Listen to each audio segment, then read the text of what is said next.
السلام علیکم ورحمۃ اللہ وبرکاتہ، نحمده ونصلی علی رسولہ الکریم، اما بعد فاعوذ باللہ من الشیطان الرجیم، بسم اللہ الرحمن الرحیم، رب اشرح لی صدری ویسر لی امری واحلل عقدۃ من لسانی یفقہوا قولی۔ انسان کو بہترین ساخت پر اللہ نے بنایا، انسان کو عزت دی، اور پھر انسان کو جس پرپس کے لیے پیدا کیا جا رہا ہے وہ بھی واضح کر دیا۔ چونکہ یہ ایک عظیم کام تھا، اس لیے پہلے سے فرشتوں کو اطلاع دی گئی کہ یہ ہونے جا رہا ہے، ٹھیک ہے۔ اور پھر کائنات میں انسان کی حیثیت کیا ہوگی وہ بھی بتا دی۔ فرشتے زمین میں فساد کو ناپسند کرتے ہیں اور خود اللہ تعالیٰ کی بہترین عبادت کرتے ہیں، تعظیم کرتے ہیں، ہر وقت تسبیح میں مشغول رہتے ہیں، تھکتے ہی نہیں، کرتے ہی رہتے ہیں۔ فرشتوں کی تسبیح ایسے ہی ہے جیسے ہم سانس لیتے ہیں، ہم سانس لینے سے رکتے ہی نہیں، نہ سوتے نہ جاگتے، ایک لمحہ بھی ہم نہیں چھوڑتے جب ہم سانس یا اندر نہ کر رہے ہو یا باہر نہ کر رہے ہو۔ تو اسی طرح جیسے ہمارا سانس چل رہا ہے نا، فرشتوں کی تسبیح چلتی رہتی ہے۔ وہ نہ کھاتے ہیں، نہ پیتے ہیں، نہ شادی، نہ تجارت، نہ زراعت، وہ صرف اور صرف اپنی ڈیوٹی پوری کرتے ہیں جو ان کو دی جاتی ہے، اور ساتھ تسبیح کرتے رہتے ہیں۔ نبی صلی اللہ علیہ وسلم نے فرمایا تھا، میں اولاد آدم ہوں اور کوئی فخر کی بات نہیں، لیکن اگر اس میں انسان یہ کہے کہ میں بہت پاک انسان ہوں یا بڑا نیک انسان ہوں، تو اس سے منع کیا گیا۔ جھوٹی تعریفیں بھی اپنی نہیں کرنی چاہیے، اور اس کے ساتھ ساتھ اپنی پاکی نہیں بیان کرنی چاہیے۔ آدم علیہ السلام کی تخلیق کے بارے میں چند باتیں اور بھی ضروری ہیں کرنا۔ پہلی بات تو یہ کہ آدم علیہ السلام کو مٹی سے پیدا کیا گیا، اور قرآن مجید میں ہی مٹی کے مختلف اوصاف بیان ہوئے ہیں۔ سب سے پہلے تراب مٹی کو کہتے ہیں نا، ڈسٹ کو۔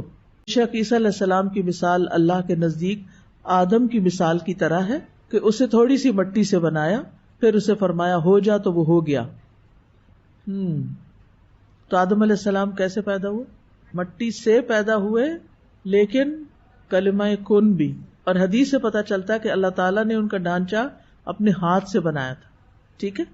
ابھی میں آگے وہ حدیث ریفرنس کے ساتھ آپ کو بتاؤں گی۔ اب آپ دیکھیں کہ آج کے ہمارے بچے کتنے کنفیوز ہوتے ہیں، اور یہیں سے بگاڑ شروع ہو جاتا ہے جب انسان یہ سمجھتا ہے کہ میں تو خود سے خود ہی بن گیا ہوں، ایوالو کرتے کرتے، اللہ نے مجھے نہیں بنایا، اور وہ اللہ کا انکار کر دیتے ہیں۔ تو جب کبھی آپ بچوں کو یا کسی کو بھی آدم علیہ السلام کا قصہ سنائیں تو ان کی تخلیق کا جو عمل تھا اس کو بھی ضرور بیان کریں کہ وہ کیسے پیدا ہوئے۔ تو پہلی چیز کیا؟ تراب تھی، سب سے پہلے تراب لی گئی، پھر طین۔ یہ سورۃ صاد کی آیت ہے، جب تیرے رب نے فرشتوں سے کہا کہ بے شک میں تھوڑی سی مٹی سے ایک بشر بنانے والا ہوں۔ اب جو تراب تھی اس میں پانی ڈلا تو وہ طین بن گئی، ٹھیک ہے، اگلا مرحلہ آ گیا۔ پھر سورۃ الحجر میں آتا ہے، اور البتہ تحقیق ہم نے انسان کو بدبودار سڑے ہوئے کیچڑ کی کھنکتی مٹی سے پیدا کیا، ٹھیک، یعنی وہ گیلی مٹی کو چھوڑ دیا گیا، حتیٰ کہ اس میں کیا پیدا ہو گیا؟ بو پیدا ہو گئی، لیس پیدا ہو گئی۔ پھر سورۃ الرحمن میں آتا ہے، اس نے انسان کو بجنے والی مٹی سے پیدا کیا جو ٹھیکری کی طرح، جیسے گھڑا وغیرہ ہوتا ہے نا، اس میں سے آواز آتی ہے اگر آپ اس کو ٹکوریں، یعنی اس طرح۔ تو عربی زبان میں خشک مٹی کو تراب کہتے ہیں، گیلی مٹی کو طین کہتے ہیں، مدت تک پڑی رہے اور سیاہ ہو جائے تو حما کہتے ہیں، اور بدبو آنے لگے تو حما ان مسنون کہتے ہیں، خشک ہو کر کھن کھن بجنے لگے تو سلسال کہتے ہیں۔ اور مسنون کا ایک معنی یہ بھی ہے جس کی تصویر بنائی گئی ہو، اور مسنون کا ایک معنی ملائم اور نرم بھی ہے۔ تو آدم علیہ السلام کی پیدائش کی ترتیب یہاں سے پتہ چلتی ہے کہ سب سے پہلے اللہ تعالیٰ نے پوری زمین سے مٹی لی، اور پھر پانی ڈالا، اور پھر چھوڑ دیا، اور وہ لیسدار ہو گئی، کالی سیاہ ہو گئی، اس میں بو آنے لگی، اور پھر اس کو ڈھانچے کی شکل میں بنایا گیا، اور ڈھانچہ سوکھ کر کھن کھن بجنے لگا۔ اس کے بعد اس میں روح پھونکی گئی۔ تو زمین کی مٹی کے مختلف رنگ ہیں۔ اگر آپ ٹریول کریں نا تو ایون پاکستان کے اندر بھی مختلف پہاڑوں کے رنگ مختلف ہیں، مٹی کا رنگ بھی مختلف ہے، کہیں یلو مٹی ہے سنہری رنگ کی، کہیں لال مٹی ہے، کہیں براؤنش جیسے ہمارے ہاں عام طور پہ پائی جاتی ہے، کہیں ڈارک کلر ہے، کہیں لائٹ کلر ہے۔ تو رسول اللہ صلی اللہ علیہ وسلم نے فرمایا آدم علیہ السلام 3 طرح کی مٹی سے بنائے گئے، 3 طرح کی مٹی سے، سیاہ، سفید اور سرخ. ایک اور حدیث میں آتا ہے مسند احمد کی، اللہ عز و جل نے آدم کو ایک مٹھی مٹی سے پیدا کیا تھا جو اس نے ساری زمین سے اکٹھی کی تھی. ایک مٹھی مٹی سے پیدا کیا جو ساری زمین سے اکٹھی کی گئی.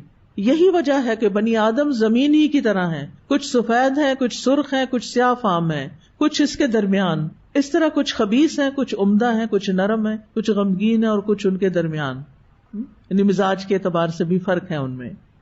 پھر یاد رکھیے ایک اور روایت میں آتا ہے کہ اللہ تعالیٰ نے، یہ عبداللہ بن عمر کہتے ہیں، یعنی کہ صحابی کا قول ہے اور امام مجاہد سے مروی ہے کہ اللہ نے 4 چیزوں کو اپنے ہاتھ سے پیدا کیا، عرش، قلم، آدم اور جنت عدن. پھر تمام مخلوقات سے کہا ہو جا تو وہ ہو گئی، یعنی باقی ساری مخلوق کو کن کہہ کے پیدا کیا. اب یہاں پر یہ جو آدم اور جنت اور یہ عرش وغیرہ ہیں، جنت کی ایک اور جگہ پہ یہ وضاحت آتی ہے جنت عدن کے بارے میں کہ ایک اینٹ سونے کی رکھی، ایک چاندی کی رکھی اور مسک کی کستوری کا گارا. اور اس طرح اللہ تعالیٰ نے اپنے ہاتھ سے جنت عدن کو بنایا. اب آدم علیہ السلام کا جو ڈھانچہ تھا وہ اللہ تعالیٰ نے خود اپنے ہاتھ سے بنایا اور پھر روح پھونکی اور وہ کن کہہ کے یا جیسے بھی، کیونکہ آیت میں پیچھے آیا ہے کہ آدم علیہ السلام کی تخلیق کے وقت بھی کن کہا گیا تھا، ہو جا، اور بس ہو گئے. آدم علیہ السلام کو سب سے بہترین صورت پر پیدا کیا گیا. سورۃ الاعراف میں آتا ہے وَلَقَدْ خَلَقْنَاكُمْ ثُمَّ صَوَّرْنَاكُمْ ثُمَّ قُلْنَا لِلْمَلَائِكَةِ اسْجُدُوا لِآدَمَ فَسَجَدُوا إِلَّا إِبْلِيسَ لَمْ يَكُن مِّنَ السَّاجِدِينَ.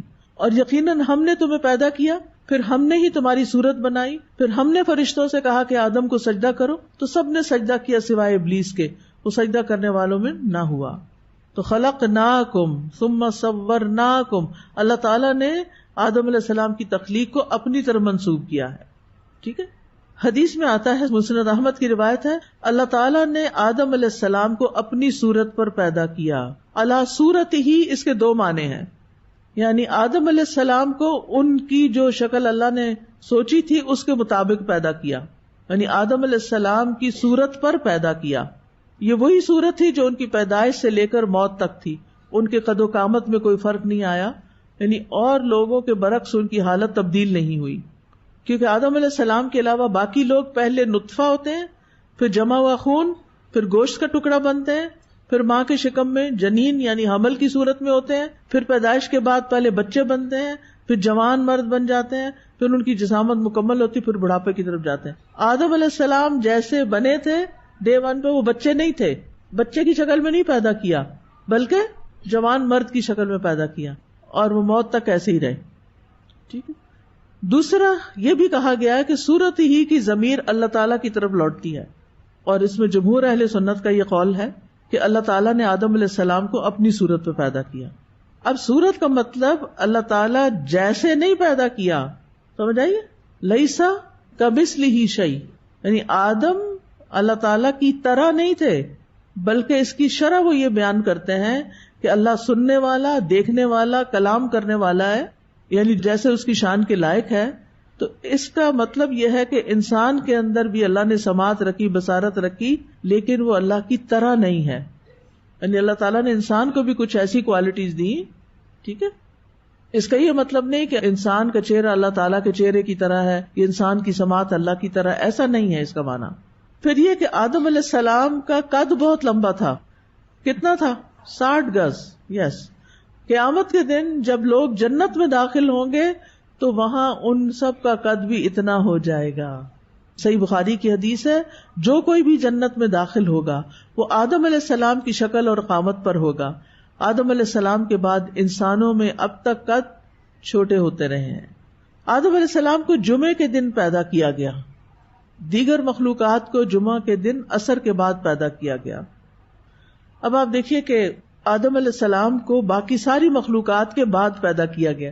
زمین، آسمان، جن، فرشتے سب کچھ پیدا ہو چکے تھے سب سے آخر میں. تو گویا پہلے ان کا گھر تیار کیا گیا، پھر ان کو لایا گیا.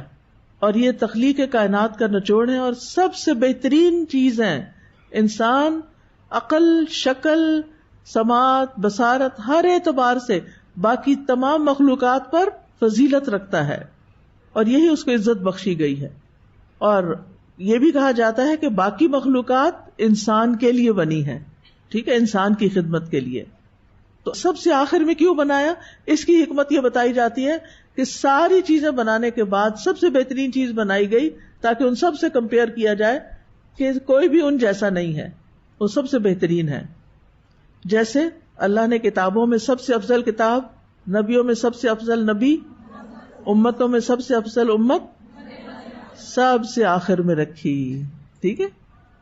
تو آدم علیہ السلام کی تخلیق کے بعد انہیں کچھ دیر، حدیث میں آتا ہے، ایسے ہی پڑا رہنے دیا گیا. السلسلہ صحیحہ کی حدیث ہے، جب اللہ تعالیٰ نے آدم علیہ السلام کا ڈھانچہ تیار کر لیا تو یوں ہی چھوڑ دیا.